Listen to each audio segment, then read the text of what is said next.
যেহেতু আসছি, বিভিন্ন কান্ট্রির লোক, বিভিন্ন দেশের লোক আসছে, আমরা এরকম ভাবে এই 2-4-5 টাকা খরচ করা যাবে, এটা সাদাকা হিসাবে আল্লাহ কবুল করে নেবেন।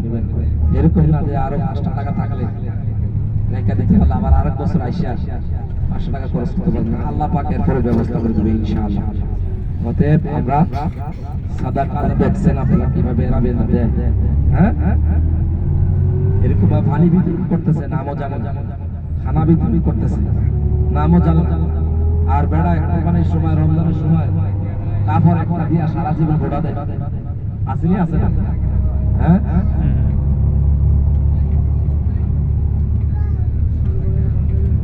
তো ভাই আমরা দেখেন চতুর্দিকে খেজুরের বাগান আর বাগান, আপনারা খেজুর খান, আমরা খেজুর খাই, এগুলো কোথা থেকে আসে?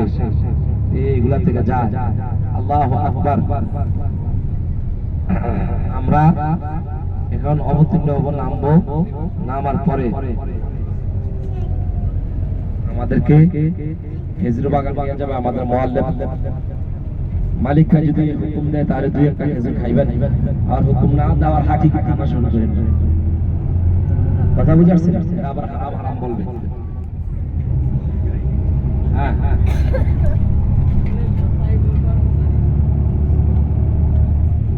তো এই জন্য আমরা এদিকে খেয়াল রাখি। দেখেন শুধু বাগান আর বাগান, হ্যাঁ আর এদের তো সাদা সিধা চলা। দেখেন এদের বিল্ডিং গুলো, এরা অনেক ধনী মানুষ, বিল্ডিং গুলো দেখেন কিভাবে দিন যাপন করতেছে।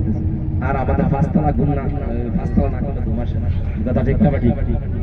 এদের দেখেন এই বাড়ি, এই বাড়ির মালিক যে কত বড় লোক, কত বড় ধনী। আল্লাহু আকবার। এই শুধু খেজুরের বাগানের উপর নির্ভর করে জীবন যাপন করতেছে, আল্লাহর উপর তাওয়াক্কুল করে। হ্যাঁ আল্লাহু আকবার। অনেক বিশাল বড় খেজুরের বাগান, অনেক বিশাল বড়। আহা আল্লাহু আকবার। ড্রাইভার সাহেব আমাদেরকে যেখানে খেজুরের কারখানা সেখানে নিয়ে আসছে জোরে।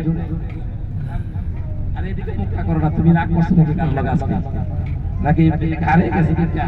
সকাল থেকে আসলে মুখে বসতে পারো না, এক পাইছো তো আবার তো একবারে আমাদের খেজুরের ইয়ার এখানে নিয়ে আসছে কারখানা। সবাই একটু ডান দিকে দেখেন, দোকান বিশাল বড় দোকান। এখানে কাঁচা খেজুর, পাকা খেজুর, গুড়া খেজুর, শুকনা খেজুর, জোয়ান খেজুর সব পাওয়া যাবে না? আল্লাহু আকবার। সবাই নামে